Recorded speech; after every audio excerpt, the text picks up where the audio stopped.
Since there's not so much of a presentation, I just turned my food on. Okay. I've been leaving it on during the presentations. The discussion. Thank you. Awesome. Thank you so much. I'll adjust it if it's super loud. Okay. I can be loud sometimes. That's been working fine. Just I remember one of the girls from Don't do this.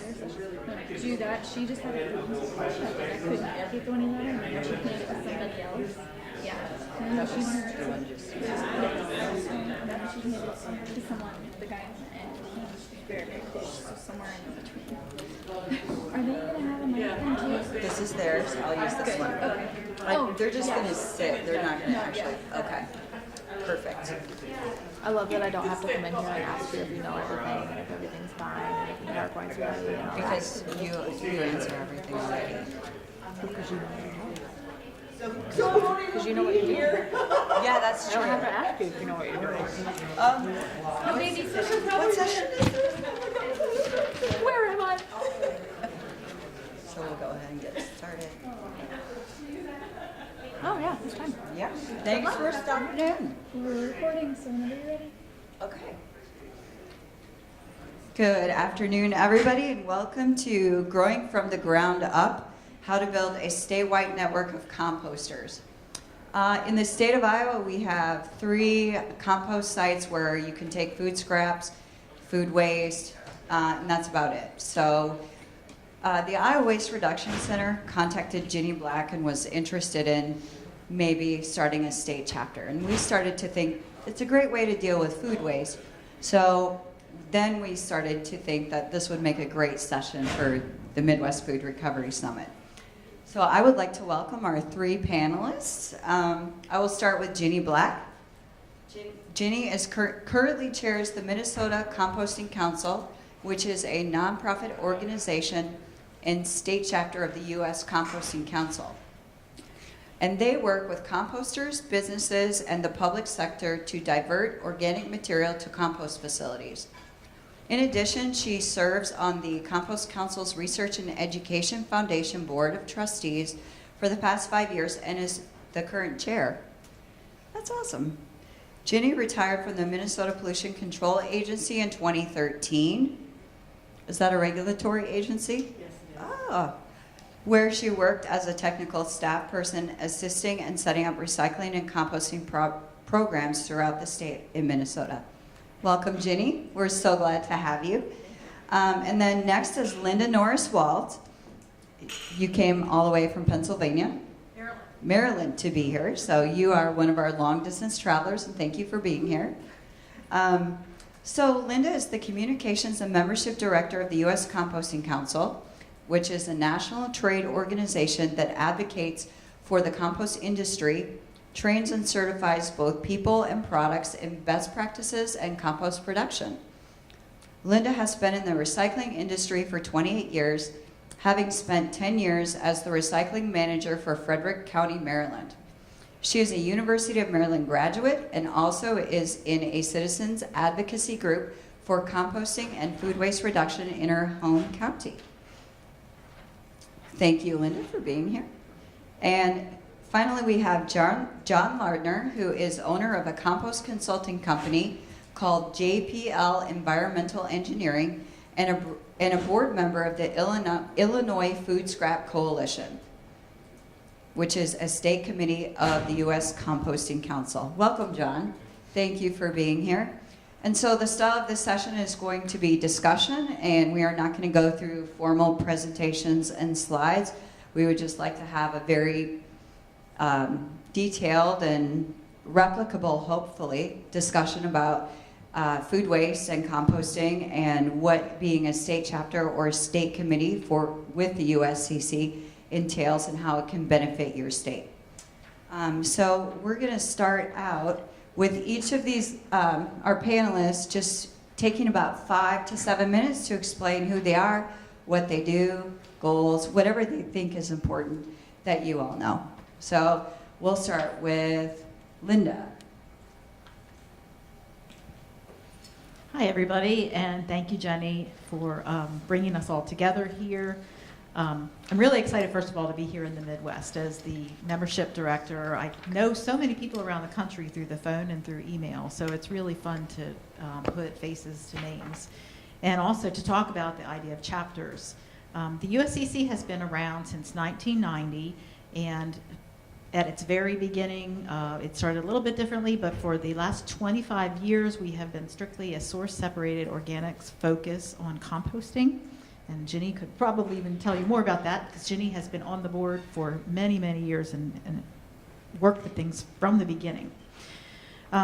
But we have about 800 members, and I would say about 2/3 of those, between half and 2/3, are commercial composters of various sizes and ranges. Minnesota, California are two of the states, and Texas with the largest number of members. And we started back in, I think it was around 2000, the California chapter formed. It was our very first chapter, and it actually was called the Association of Compost Producers, which they still call themselves, and has been operating for quite some time, doing advocacy and great work in California.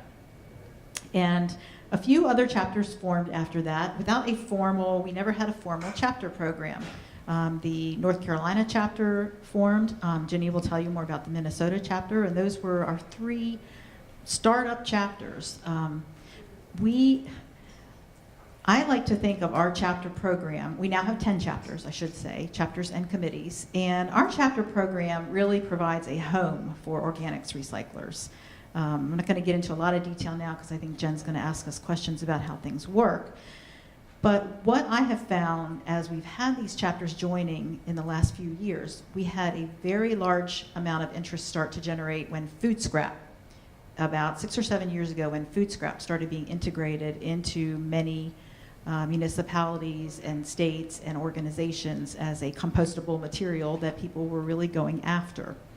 And that mission-based, more mission-oriented reason to compost, because a lot of people, as we've heard at this conference over and over again, the heart for food recovery, the heart for diverting food waste, has brought more states to the table to be interested in advocating for legislation and for networking around organics recycling. So I attribute that, number one, as a reason why we've had more interest in chapters, and number two, why our chapters are a little bit different from an organization like SWANA, which some of you might be in, and which does have a composting piece to it. But our chapters work more around, I feel like it's a home for organics recycling. And SWANA is more of a professional organization where professionals go to be taught, and we do train, we do certify compost manufacturers, and we have a certification program for quality compost. But I really feel like our chapters are more about advancing organics recycling in their communities, and that's the beauty that they bring to us. So I'm just going to leave it with that really general introduction and then see what comes of the questions that are asked. Perfect. Thank you. You could go next. Okay. Thank you. Thank you, Linda. Okay. Again, I'm Ginny Black, and I worked for the state of Minnesota for 26 years in recycling, and or in the last 13 years as the organics recycling specialist for the state of Minnesota. They used to call me the compost queen. Wasn't sure I liked that title, but I got it anyway. So we started in our state in 1987 with mixed municipal solid waste composting. And that lasted until about 1994, when there was a lawsuit brought by the waste industry, and it overturned the mechanism that we used to divert waste into those composting facilities. They were very, very expensive, and so we had to be able to, in order to construct them, assure a waste flow. And as it turns out, it was a really good thing, because it really didn't make very good compost. It kind of looked cardboardy and nasty. And some of it was pretty high in lead also. So it wasn't really a product that in the end you could really use very effectively or wanted even to use very effective at all. So after that lawsuit, it went all the way up to the Supreme Court. The compost, it took a little bit a dip in our state. It wasn't real active, trying to figure out how to reconstruct ourselves.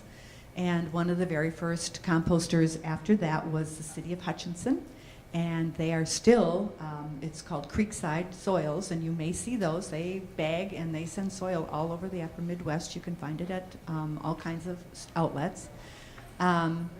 And they did curbside collection of organics and still do today of source-separated organics. So they originally started looking at it for their digestate from their wastewater treatment facility and decided they really didn't want to go that route.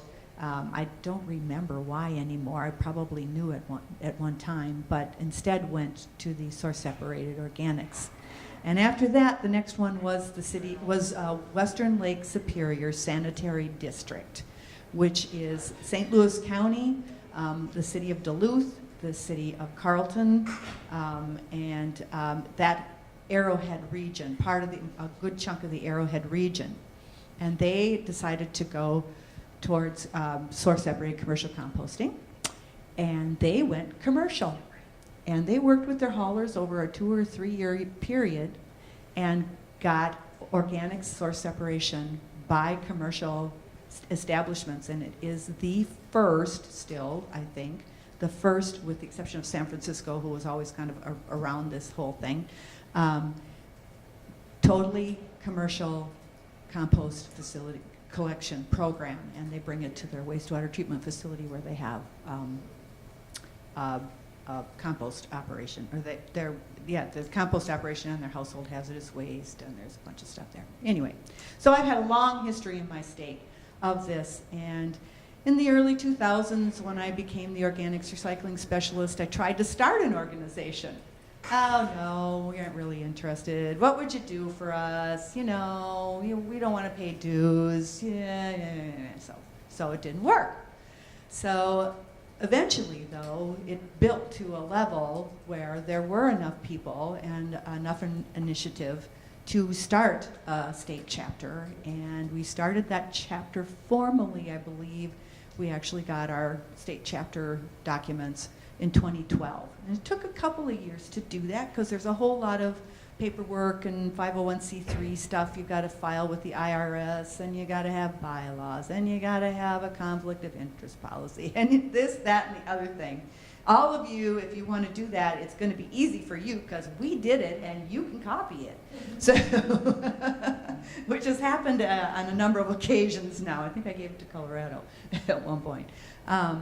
So we have since then been working, a lot of it was initially just startup and website work, and there's a lot of background work that you have to do to get these organizations to go. And we've evolved now in the last 2012, what's that, 18, so 6 years. We got a grant from the state of Minnesota to put on compost operator training, 1-day courses. There's a requirement in our rule to have a 1-day course. Anybody who takes yard waste and food waste has to do a 1-day, 5-hour training, which when you add in lunch and all that stuff, it's usually a whole day. We've done 2 of those. We're going to do a 3rd one in March. They've been very successful. We've had, let's see, the first one we had 55 people, and the second one we had 44. And so that's a pretty good number. We have now applied. Because of our compost rules, which are really pretty difficult for the source-separated facilities, we are going to focus on the end product and markets for the end product so that we can increase the revenue stream at the compost facilities so that they can afford these regulations. They really revolve around stormwater, and the new issue is PFOAs, which is pervasive everywhere. 3M manufactured it in our state, and we have Yeah, it's kind of not very good, and it's in every paper product you ever put your hands on, pretty basically. And some that you wouldn't even suspect are there. So, and it's indestructible because it's what they put on their pans for when your frying pans, so that you could they'd be non-stick. That's PFOA. And so it's in the environment, water, air, soils, everywhere. And it's going to be pretty hard to deal with. So that's going to increase some costs. Our regulators are really on the wagon with that, and so we're trying to sort that out in our state. So that's one of the things, and also phosphorus, leaching from compost. They think that it's going to pollute surface water, and there's not much data out there, so we're working on that issue as well. But we'll be focusing on markets for the next couple of years. As I was introduced, my name is John Lardner. I want to talk today a little bit about the Illinois Food Scrap Coalition, which is the state committee for the U.S. Composting Council. It started about 6 to 7 years ago by a group of solid waste planners in the northeast Illinois area. It was kind of an exclusive club. They eventually opened up the participation to stakeholders as more and more interest was generated in what they were doing. So now it includes stakeholders in businesses, institutions, food banks, composters, restaurants, haulers. We have about 120 members in the organization now. There is a an annual fee that you can get as an individual, but we also have other higher level sponsorships for organizations to help support the work of the coalition. Programs, they're kind of focused on program implementation, policy, and advocacy, and that gets, the work gets done through our committees. We have several of those, the communications and outreach, education and projects, market development, membership and benefits, policy and regulations, social media and website. And one in particular I'd like to talk a little bit about is We Compost. I think in some of the sessions today, some of the other programs have used that as a model for them. We Compost started out as with a sustainability program at Loyola University in Chicago, and they started the program. It kind of took off, and then the student that started it graduated. And he was looking for a home, and so the Food Scrap Coalition took that over, and now they have many more members. It's a recognition program for any restaurant or institution that has a commercial collection program to take their food scraps to composting.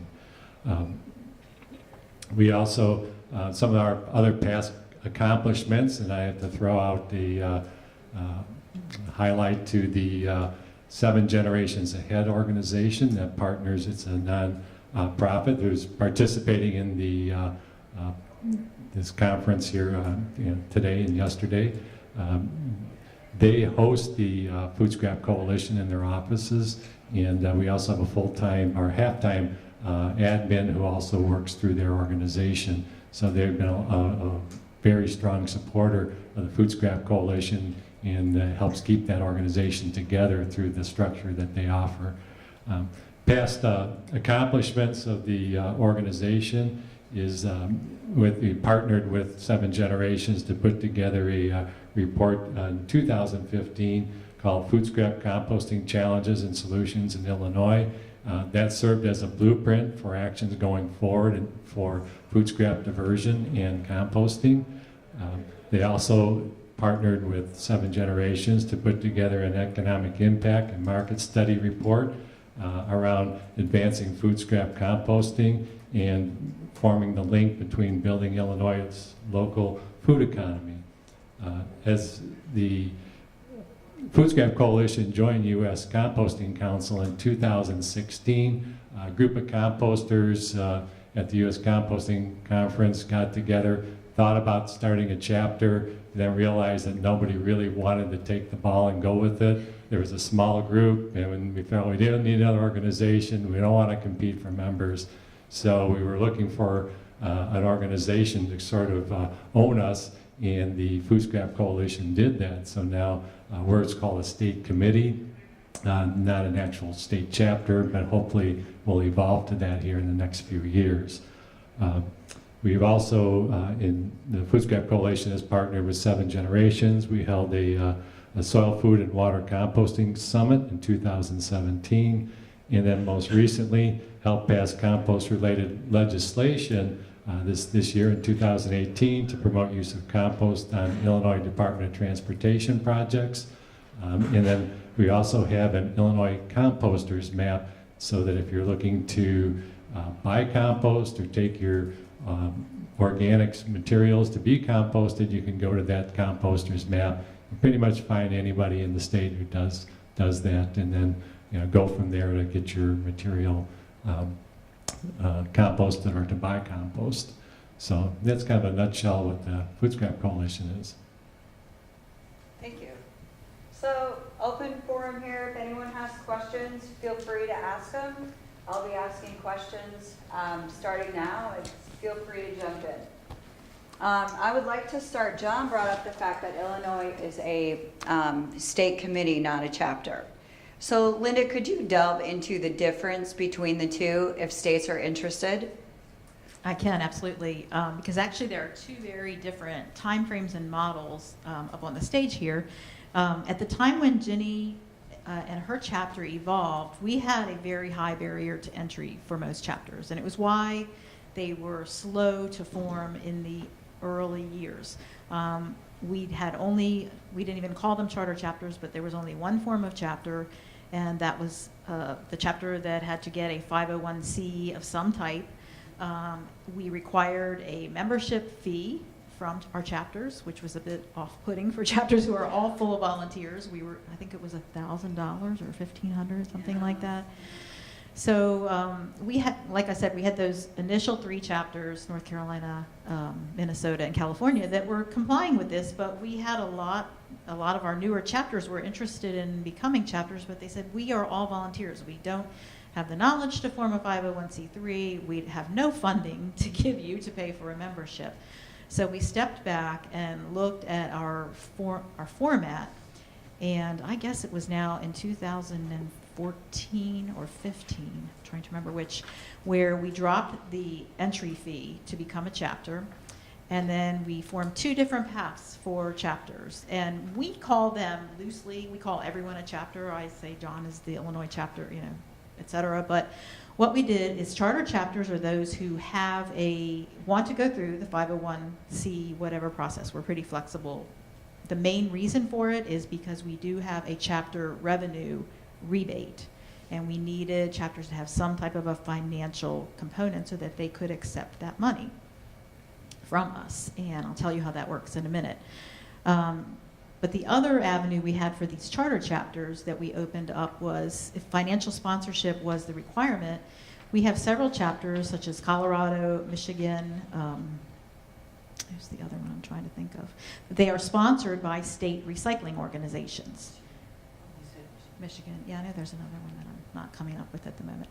But their state recycling organization is generally a membership organization that has a 501 of some type, C6, C3.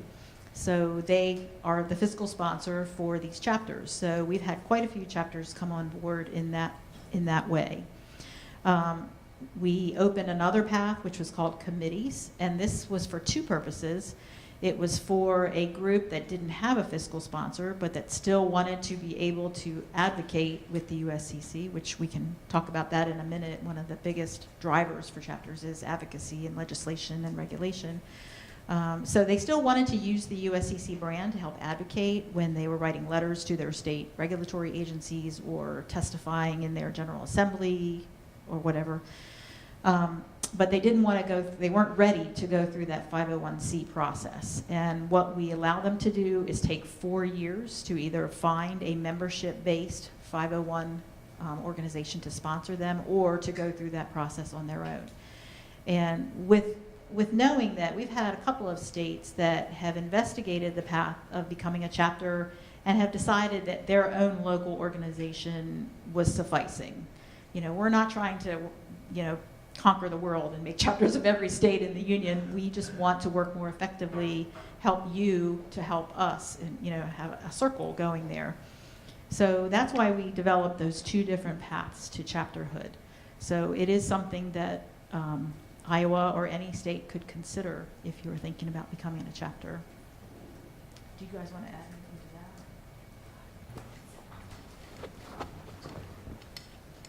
to that? I've been wanting to use this microphone. You kind of alluded to it, so I was just going to ask if Iowa had a chapter or if there was anything in the works in Iowa. So our current chapters, no, there is not one currently in Iowa, and I will just name them off in case there's someone from another room. For fear of forgetting them, I'm going to cheat on my sheet here. Illinois has a committee, Maryland and DC are together as a committee. New Jersey just formed as a committee, but they are hell-bent on becoming a chapter. They have very bad regulations in New Jersey, and we have people who want to stomp the bad regulations up there. So that chapter is really going gangbusters. Colorado, Virginia, North Carolina, I'm not sure if these are all counting up, if I've mentioned them all. California, Minnesota, North Carolina. So those are the states where we have chapters. I don't know if Dan wants to make a comment, but we are talking about Iowa. Thank you. We have been in contact with the U.S. Composting Council to start having conversations. So I got a question for the room. Oh, there you are. Could you raise your hand if you have any interest in being involved in either an Iowa chapter or committee with the U.S. Composting Council?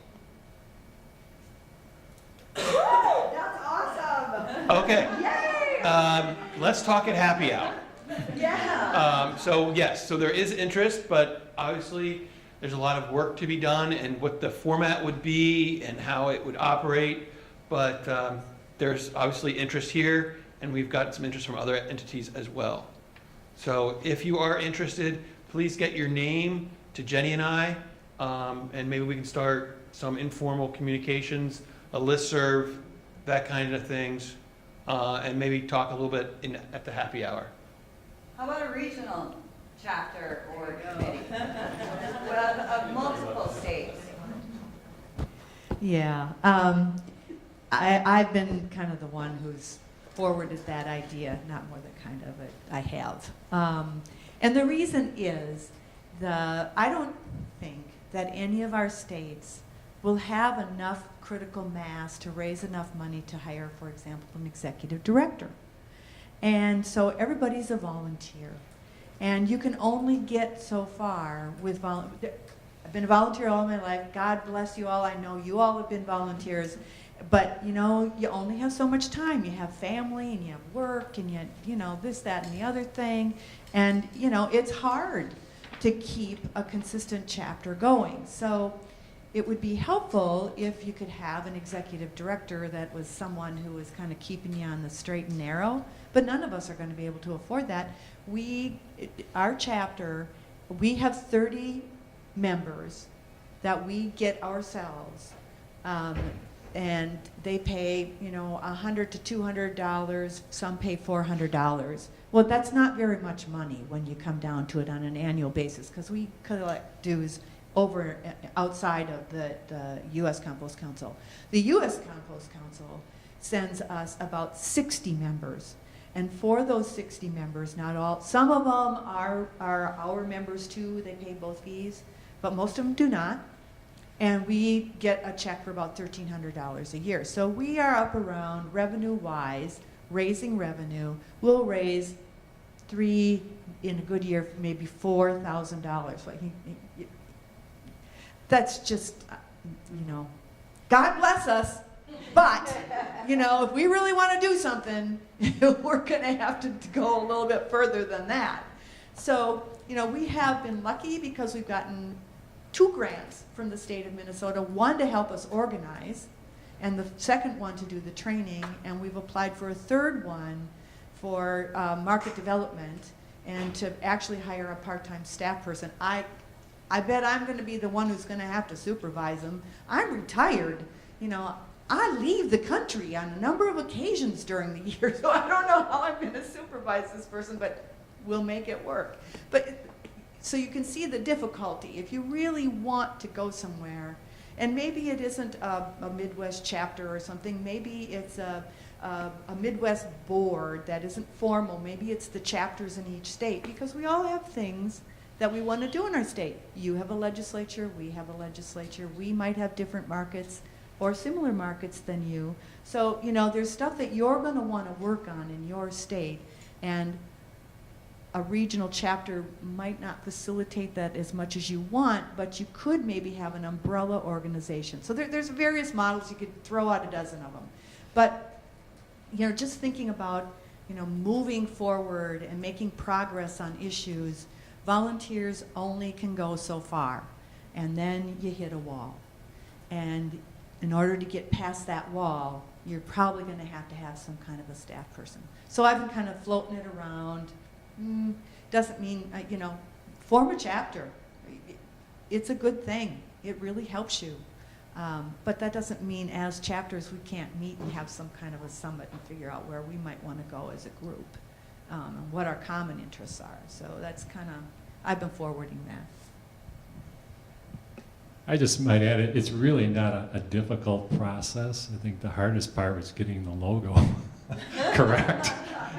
Make everybody happy with it, and calling it the right thing, not a council, call it a committee, you know. But anyways, I think one of the commitments, though, is you have to have, you know, there's certain requirements that the U.S. Composting Council expects of this committee or chapter, in that you designate one person to sort of be a contact person, and then that person is expected to be at the U.S. Composting Council annual meeting, where you say, well, that's really not a big issue. But I was going to the meetings, and I'd go to the meetings and I'd see maybe 2 or 3 people from Illinois, so that's a pretty small pool of people that are going to show up from Illinois. I don't know how many people come from Iowa, but if there's no one going, somebody's got to get somebody there if you're going to, you know, be a chapter. So it comes down to money.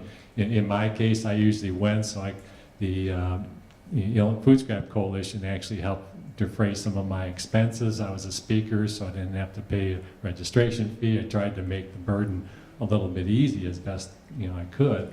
But in that respect, but the advantage to the Food Scrap Coalition is we get, then I get their monthly newsletter, which then we just blast out to our people on our email list, so that they know what's going on a national level. They can kind of see things of interest to them.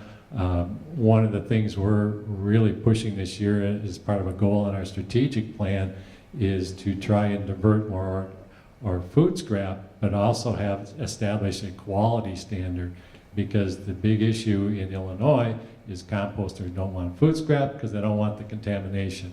So if you're going to take post-consumer food scrap, contamination is going to be there. So in a lot of the municipal programs, in one particular agency in Lake County is putting together some standards that I think the Food Scrap Coalition is going to adopt, is that this is the standard for food scrap diversion, I would call our composting, that you need to follow, otherwise the composters aren't going to take this material. And sadly to say, in those standards, we're looking at pretty much eliminating tableware, because the composters have told us they can't discriminate between plastic and material that's going to break down.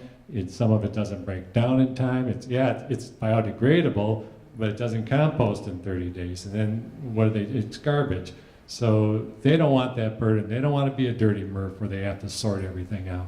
So contamination is one of our goals, to set a standard so that contamination is not an issue, so that these municipal programs that want to divert food scraps, or commercial programs, whatever they are, know that this is what the composters are going to accept. So don't give your hauler something that's different, you know.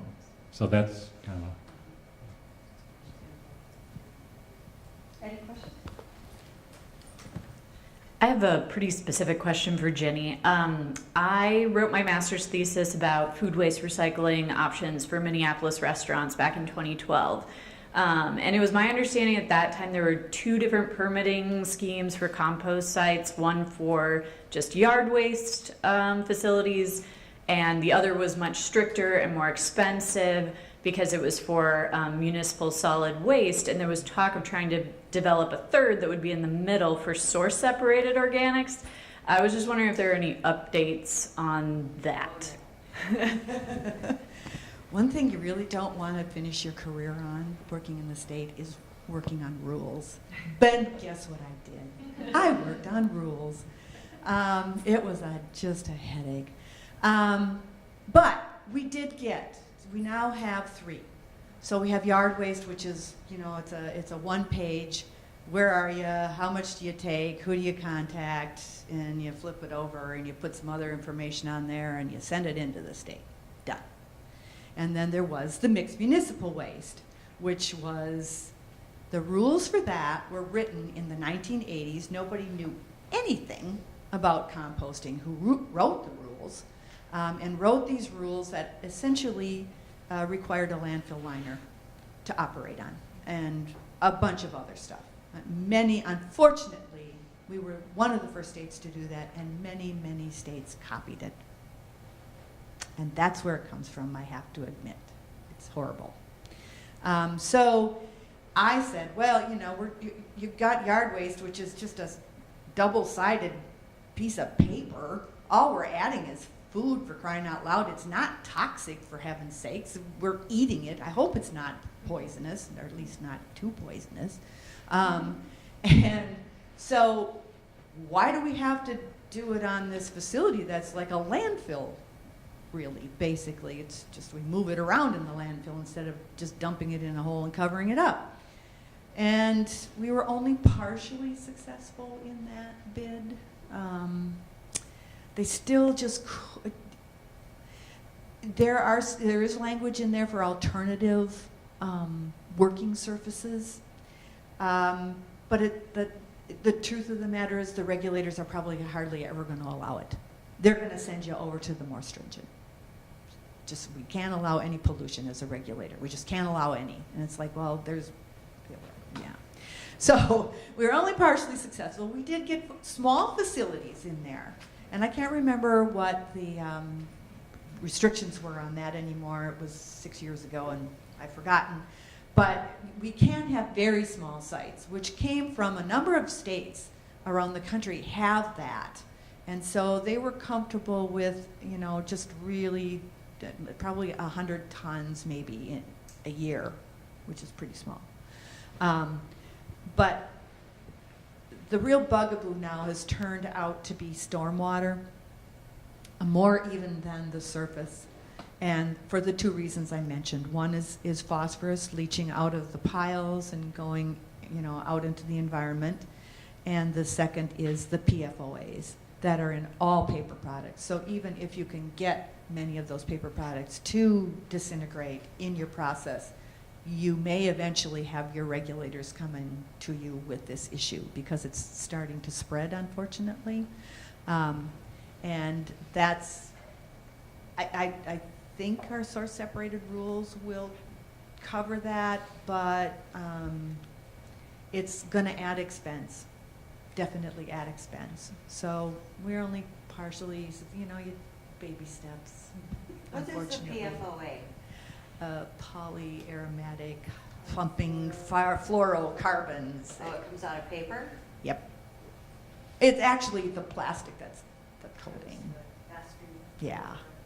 It's actually it's in your clothes. It's in your furniture. It's like everywhere, and so the compost facilities aren't creating it, but they're getting it, and yeah. So we're trying to work through that issue, and we'll see. I don't know where it'll go. Yeah, that's great. So I wanted to actually dovetail on that because Ginny brought up an issue that is really important about chapters, and I would assume it would be your chapter as well, which is advocating, working with your regulators. That is one of the primary reasons I think that most chapters form, and it's the one that seems to tie them all together, because I find that every chapter has its own personality. Some love to network and hold green drinks type events and bring people together. Some love to do training events. But everyone ends up sooner or later advocating about something. And these folks have done great work around moving forward regulations in their states for compost use, for example. I mean, we can have all these great facilities and great permits, but if there's no one taking the compost in the DOT projects and things, we're stuck. So they worked on that. And also states have, before we had formal chapter programs, and we are retaining this for the charter chapters that I mentioned, we do, if there's a serious lobbying issue, we don't do it often, but we have kicked in money to help with lobbying. We've done it in Georgia and Florida and Michigan when they had yard waste ban overturn efforts. So that is another advantage of being a chapter, is we will provide some funding to very critical things that we think are going to tip the iceberg for the rest of the country especially. But then more informally, we have a committee, the Legislative and Environmental Affairs Committee, and we ask every chapter to sit in on the monthly meetings. A different person can come to every meeting, so it doesn't have to be one person's schedule. But that's where you hear about regulations and bills going on in all the other states, and that's where we decide what positions to take as the National Council and work with Ginny or work with John and try to defeat this or to support this and make sure that it happens. So if you don't have a chapter, we have supported things for states that we feel are really important where there aren't chapters, but it's harder to get our attention if you're not a chapter and you're not on that committee. So that's another great role for chapters to play for you and for us to help you with. So.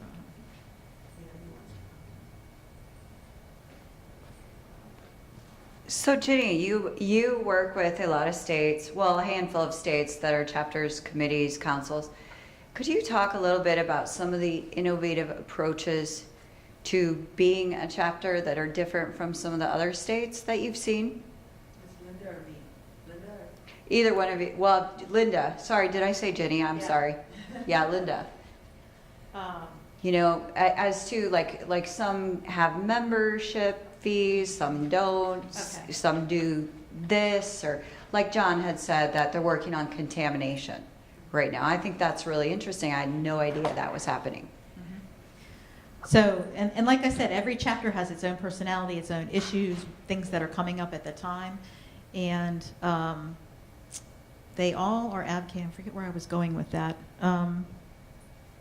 Innovative things. I had a thought and I lost it. Or like projects that are unique from the other states, or do they just pretty much all do the same thing? So I do have something really interesting to tell you about in that sense. This is open to any chapter. Now, Ginny, their chapter runs training because they've applied for grants and gotten grants.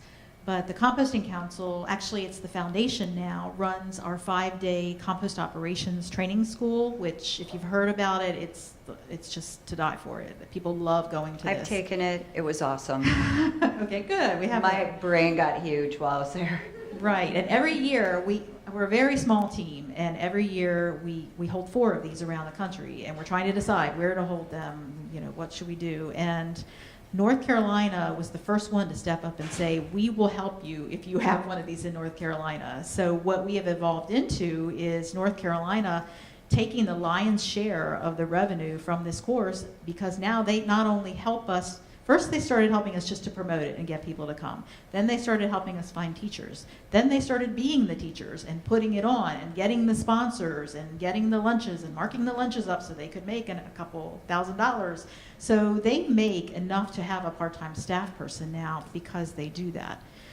Michigan, the new Michigan chapter, did that for the first time this year and had a flourishing, wonderfully successful project in Michigan this year with the COTC that they did all the promotion and got sponsors, so they got a lot of money that way. We kept all the money in terms of all the logistics, but they may eventually graduate to saying, we're ready to do more and we want to make more money from this. So that is one really cool opportunity. You know, I think one of your questions was what's the biggest challenge, and I think the biggest challenge is how to make that balance since chapters are new to the USEC. We want to help chapters flourish. But we also want to have members and get our message out. So we're all trying to reach our goals. And that's why we're pretty flexible still in this early stage about new ideas like multi-state organizations or that sort of thing. I don't know if other chapters, Linda may know this, but we not only do training for compost operators, but we do workshops. So one of the very first ones was on market development about 5 years ago. We just did another one for business, this past winter at the CHS ball field, which is a green building structure, and we brought businesses in to talk to businesses who are recycling in their business, and telling them how, what were their challenges, what were the things that went well that they didn't expect to go well, what didn't go well that they thought would go well, the lessons learned kind of thing. And we get 30 and 40 people that come to these, and we have 1 to 2 of those workshops every year. And I don't know if any other chapters do anything like that. And we usually look for sponsors, so we bring sponsors in, a couple $1,000s we might make on those for sponsorships. And so that's one of the mechanisms we use besides our dues.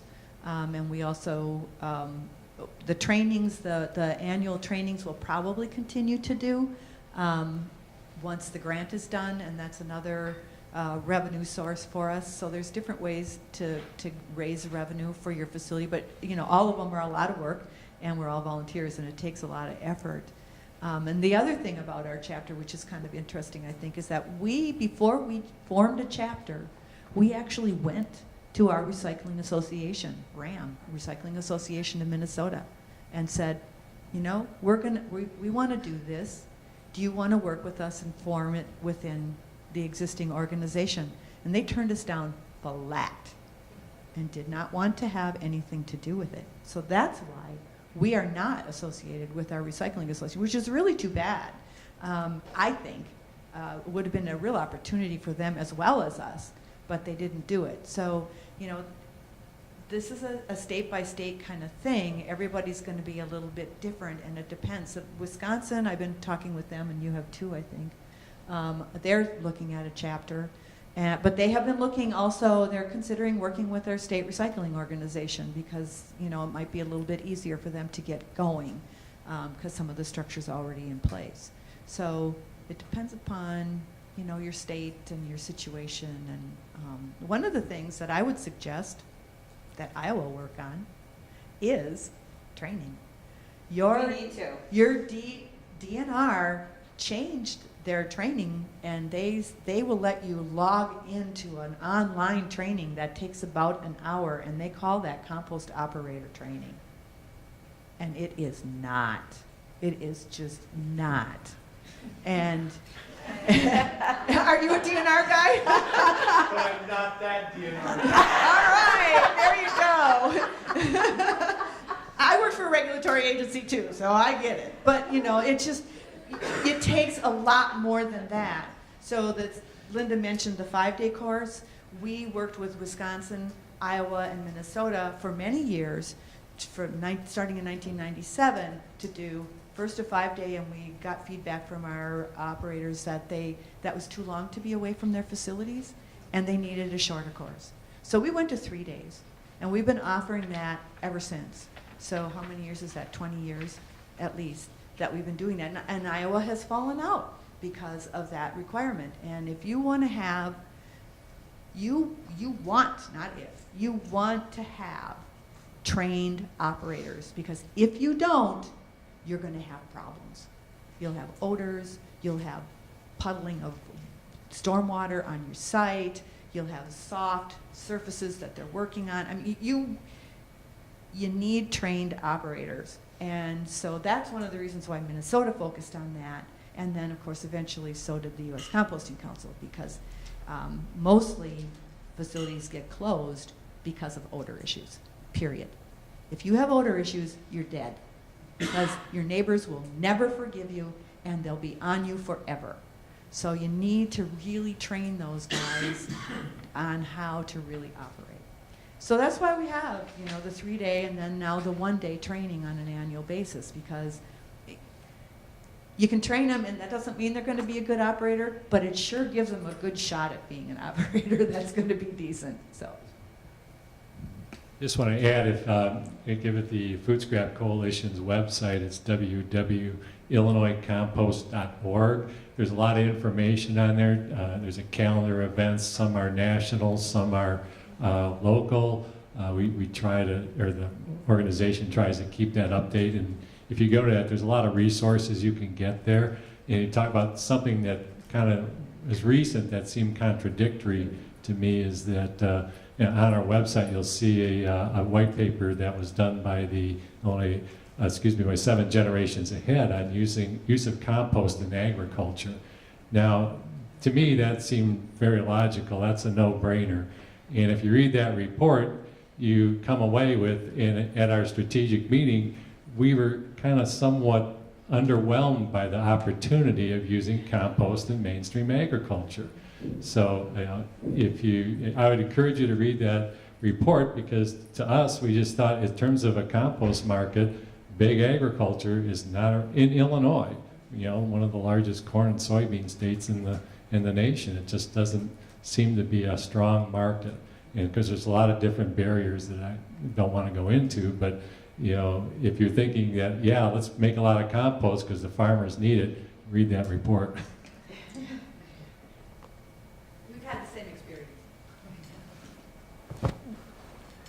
So I was just wondering, when you have these chapters, just who are the members? What is the membership made up of? And how do you get them? Ooh, well, the membership is made up of composters. We have most of our composters that are members of our organization, and many are members of the U.S. Composting Council. Cities, if they're implementing programs, many of the programs that the workshops that we have had have focused around how cities can implement programs successfully. And counties have been coming to all of our workshops. Oftentimes counties have yard waste sites, so they need trained operators. We have all of, Nature Tech, Nature Works, and there's another one.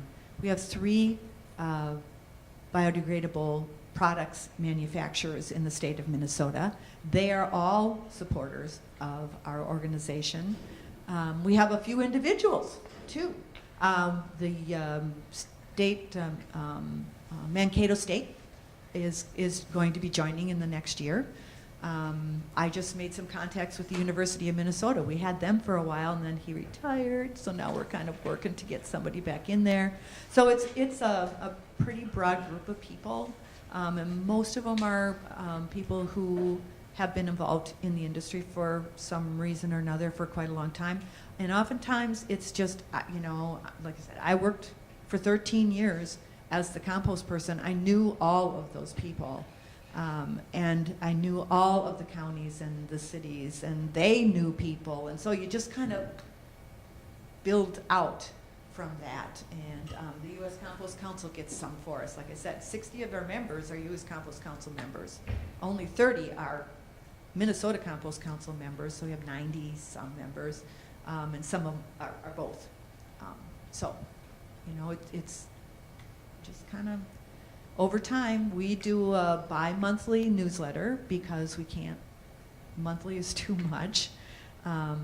And we use that to do outreach to people. We have training opportunities, the U.S. Compost Council, whatever training opportunities are out there other than our own. I put in links from various things that people send me information, their publications, their e-newsletters, and so I'll link to them. Some of our cities and watershed solid waste management districts, they're implementing stuff, so I'll put stuff from their local paper. I mean, it just is just a whole range so that you can try and hit people's interest. And that you just constant outreach and work. Actually, I want to make a comment before John talks about his membership. We found at the U.S. Composting Council that there are a lot of folks that maybe don't have a reason to join the National Council. Schools, nonprofit groups who are very locally focused, but they want to be in touch with composting. So we find that groups like these are much more appropriate for them, and we are passing them on to these folks all the time. As I mentioned earlier, in Illinois, the Food Scrap Coalition has 120 members. I'd say maybe 10% of those are composters, and having an organization, that's the committee is like the Food Scrap Coalition. It gives you some critical mass. If you looked at where did the composters then migrate to, if you look at the Markets Committee and the Policy Committee, in regulations, that's where you'll find the composters, because it's what affects them the most.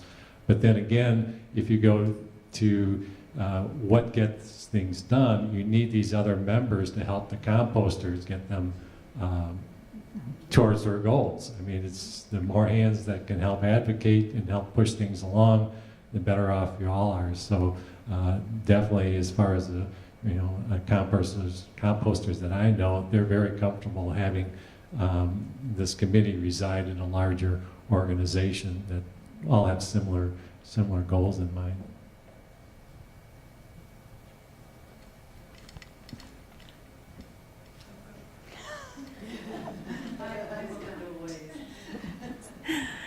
Yeah, this is Jen Nelson, also with the Illinois Food Scrap Coalition. I think one thing that's important in considering starting up a group or a chapter or a committee, the first couple of years we did not ask for any dues from our members at all.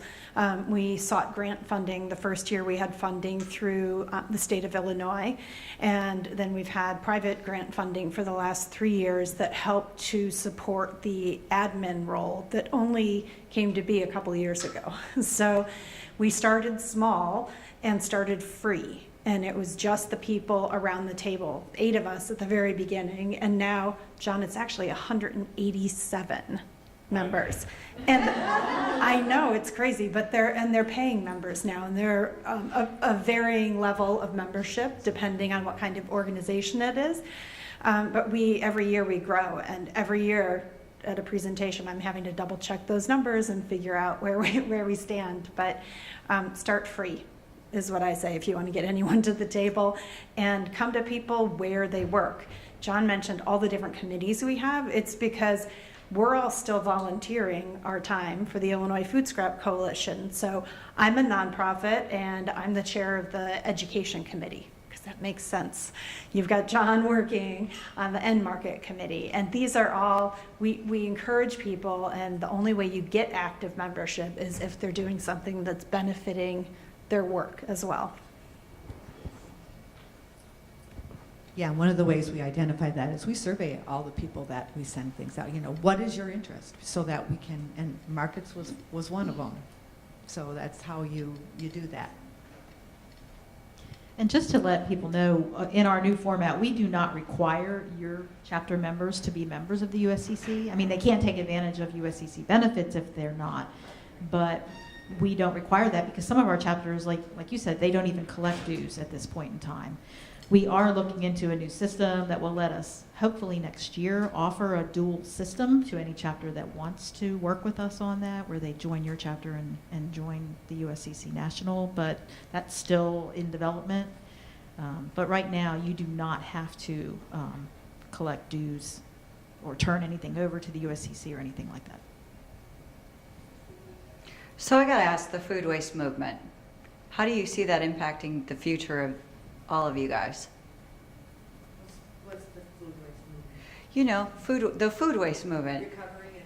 Yeah, and composting is on the hierarchy, and so there's increased legislation, increased disposal bans, and the food waste is a big issue now.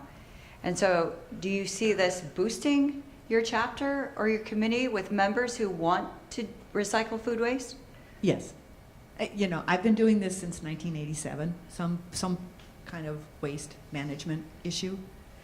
The one thing that I've found is we always seem to have enough waste.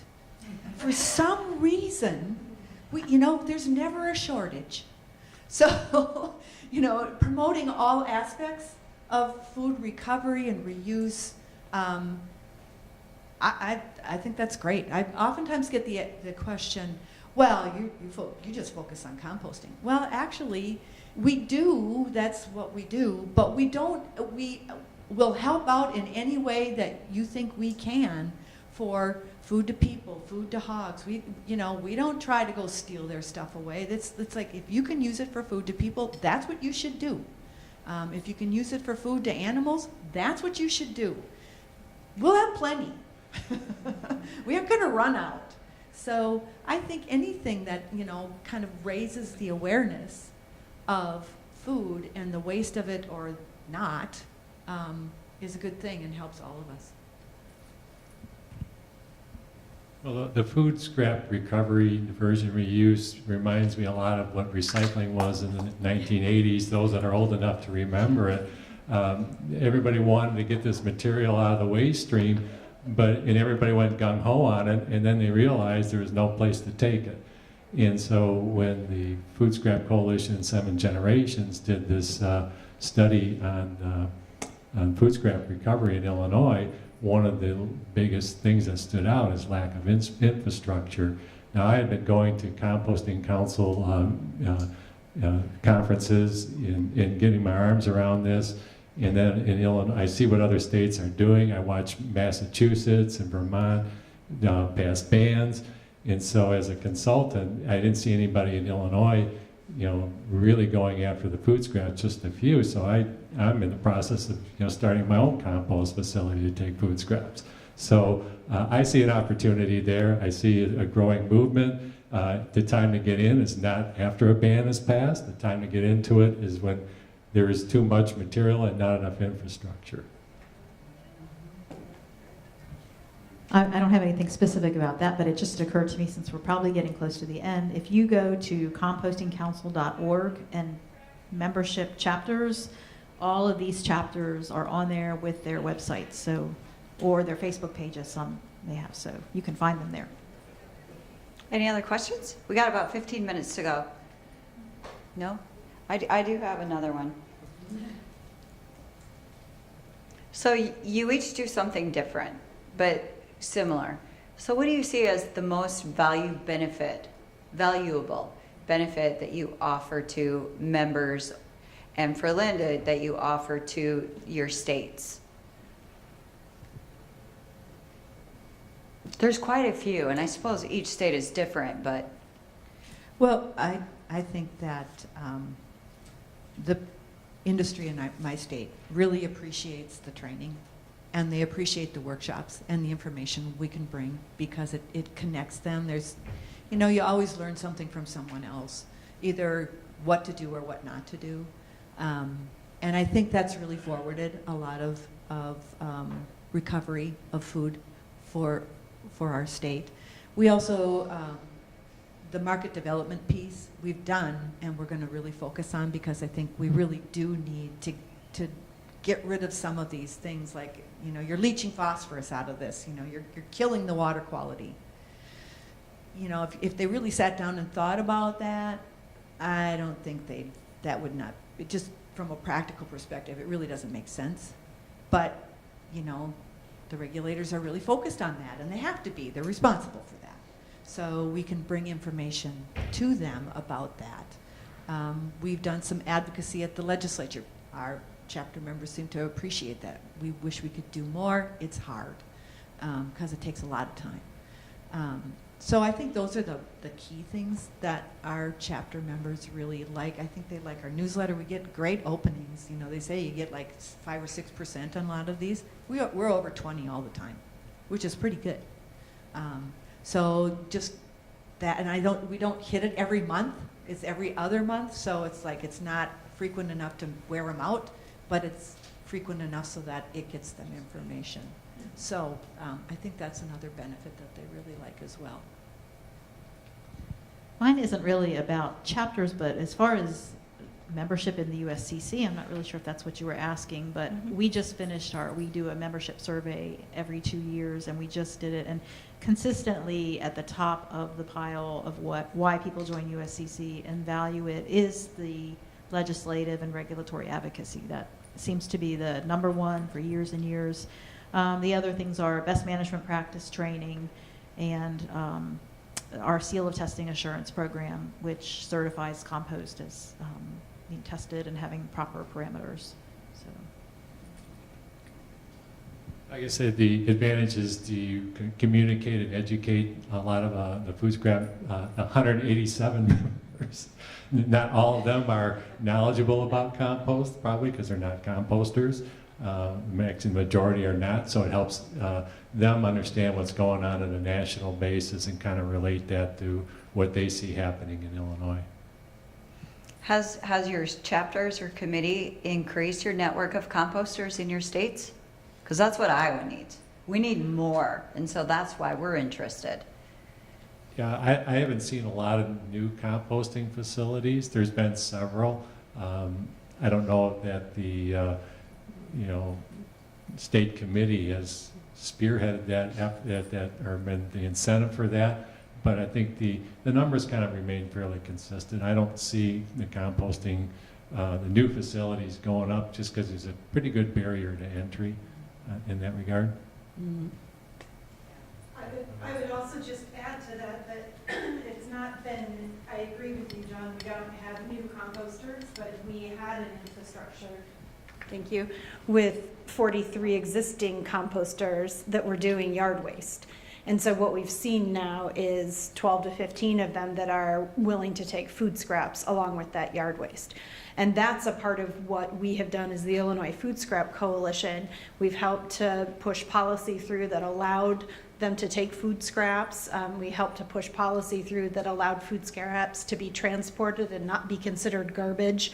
And so that's where we've seen not a growth in the number of composters other than your growth in our state, but really in just their ability to handle a larger share of the organics. And I'd have to say, unfortunately, no. And the barrier to entry is the rules and the regulations. It's very, very, very expensive to build a facility. And some folks have, I think we had one yard waste facility start to accept a very small quantity of food waste. But if they get any bigger, they're going to have to do some serious, construction at their facility. So it's really, there's a reality that it isn't the fault of our organization as much as it is just the rules in the state of Minnesota and how you have to construct a facility. Now, there's been some minute discussion. Let's see, we redid those rules and it was adopted in 2014, the new facility rule. Prior to that, there had been one amendment back in the 1990s that was pretty insignificant to the compost rule. So it had not been updated since 1988 when the whole solid waste rule was actually adopted at that time. So they don't update the rule very often. So for them to be talking about maybe doing some updating here is pretty phenomenal because it's only 4 years later. And so I'm hopeful we'll be able to make some more changes, but it's regulations can kill you and really hold you in one spot, which is unfortunate. The interesting thing we're seeing, just tagging on with what you said, isn't specifically chapters, but Ohio, Georgia, I think there's another state that have redone rules to allow more very small composters come in with less stringent regulations. And we're seeing community composting just exploding around the country. What percentage of the overall zero waste, picture that we'll be able to take up is out for the jury, but it's definitely a piece of the composting picture now. And we are redoing, the USEC is updating the model rule template, which was done, I forget what year it was, but it provided the tier system for states to use if they wanted to for different size compost facilities. So we're updating that now to take in those small facilities and have more language for states to use for that. So that could be, 2010, okay. So, and one other small story about the question that was asked is that in Colorado, last year they did the first sponsorship of the compost training with that fundraising share that we talked about. And this year, I believe that they have brought in several new members, and I think that they have, more people joining their group as a result of that. So I'll be interested too to see what happens in Michigan as a result of their training. And North Carolina's been doing training for years, and they have many composters in North Carolina. So the training piece could be, whether it's through a grant or through our program, a good stimulant as well. Anything to add, John? No. Okay. Any other questions? How many people in here are composters? Oh, awesome. Looks like we need more of you to compost. Well, thank you everyone for joining today, this session. Thank you, all of you, for presenting. You guys did a great job. John, Linda, and Ginny, who've come quite a ways to be here today. So thank you. Let's give them a round of applause. And anyone who wants to be a judge at tonight's cooking competition, just log into your app and answer the live poll, and you'll be put into the judge lottery. So the cooking competition, you'll get to sample the dishes and sit up on stage and use your drink tickets with food. So, but thank you, everybody.